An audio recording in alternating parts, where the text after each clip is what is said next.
The laziness lie is deeply embedded in the very foundation of the United States. The value of hard work and the evils of sloth are baked into our national myths and our shared value system. Thanks to the legacies of imperialism and slavery, as well as the ongoing influence that the United States exerts on its trade partners, the laziness lie has managed to spread its tendrils into almost every country and culture on the planet. The word lazy first appeared in English around 1540. Even back then, it was used in a judgmental way, to mean someone who disliked work or effort. Many etymologists believe it came from either the Middle Low German lassig, which meant feeble or weak, or from the Old English lasu, which meant false or evil. These two origins illustrate the odd doublespeak at work whenever we call someone lazy. When we say someone is lazy, we're saying they're incapable of completing a task due to physical or mental weakness. But we're also claiming that their lack of ability somehow makes them morally corrupt. It's not that they're tired or even dispirited in some way we might sympathize with. The word implies that they're failures on a fundamental human level. The idea that lazy people are evil fakers who deserve to suffer has been embedded in the word since the very start. One of the major factors that caused the laziness lie to spread throughout the United States was the arrival of the Puritans. The Puritans had long believed that if a person was a hard worker, it was a sign that God had chosen them for salvation. Hard work was believed to improve who you were as a person. Conversely, if a person couldn't focus on the task at hand or couldn't self-motivate, that was a sign that they had already been damned. This meant, of course, that there was no need to feel sympathy for people who struggled or failed to meet their responsibilities.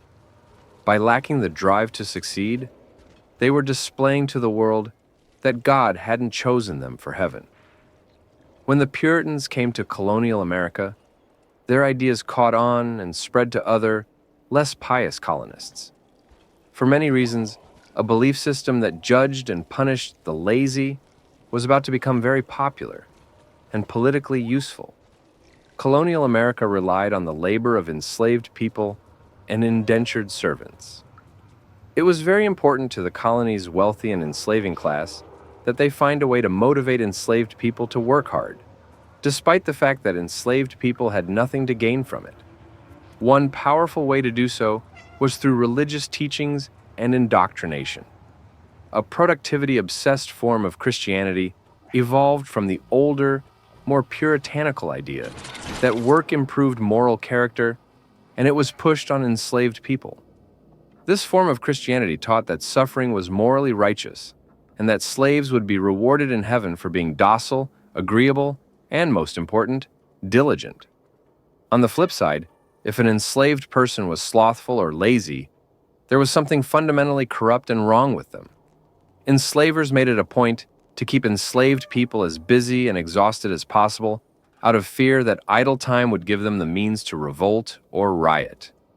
Even more disturbing, enslaved people who tried to run away from bondage were seen as mentally ill and suffering from runaway slave disorder.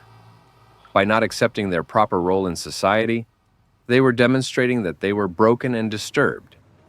This worldview became the foundation for American capitalism. The laziness lie had been born. It would quickly spread to other marginalized people, including indentured servants, poor white laborers, and Native Americans who had been forced into government boarding schools.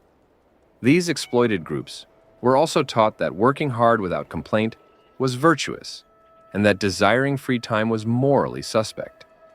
As the Industrial Revolution changed the landscape of the country, with more and more Americans working long hours in manufacturing plants, the laziness lie was pushed even more.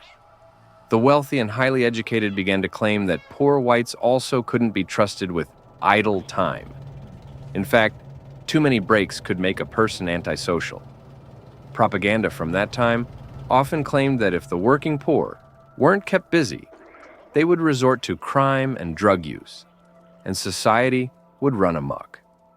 Laziness had officially become not only a personal failing, but a social ill to be defeated. and it has remained that way ever since. We can see the dogma of the laziness lie in popular media from that period as well. In the late 1800s, the writer Horatio Alger published numerous stories in which struggling, impoverished characters were able to rise into the upper classes through hard work. The popularity of these books led to the idea that poor people simply needed to pull themselves up by their bootstraps if they wanted to live a comfortable life.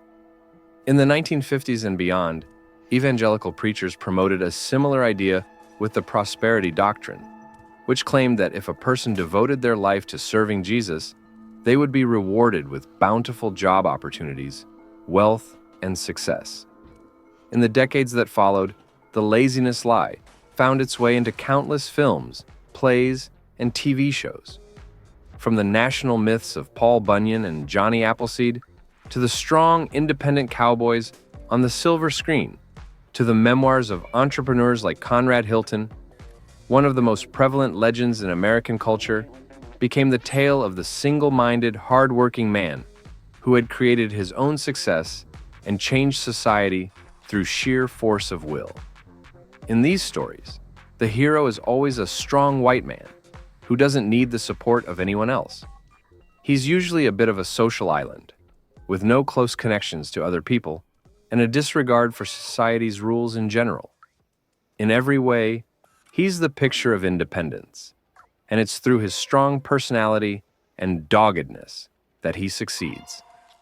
These myths, though inspiring and appealing to many, carried with them a dark implication. If a person didn't succeed, it was because they weren't doing enough.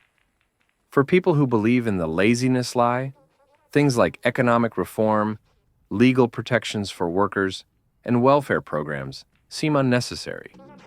Those who want to succeed just need to pull themselves up by their bootstraps, after all.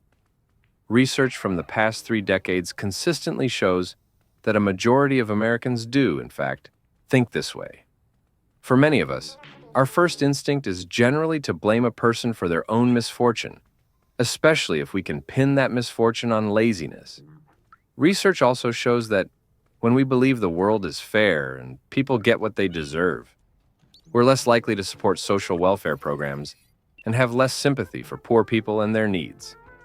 Much like the parents I've seen discouraging their children from giving money to homeless people, many Americans believe that generosity, compassion, and mutual aid is wasted on the lazy. Furthermore, if we believe the world was created solely by independent people, we may come to think that there's no need for us to be interdependent and compassionate. We may even come to see relying on other people as a threat to progress. Decades of exposure to the laziness lie has had a massive effect on our public consciousness. It's made many of us critical of other people and quick to blame the victims of economic inequality for their own deprivation. It's made us hate our own limitations, to see our tiredness or desire for a break as signs of failure.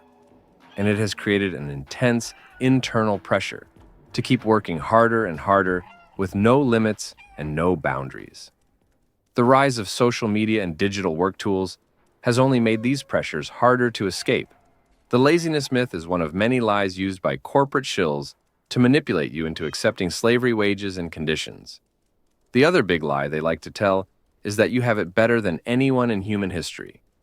This is objectively false, as, believe it or not, medieval peasants only worked half as much as you do. Check out this video right here to learn more.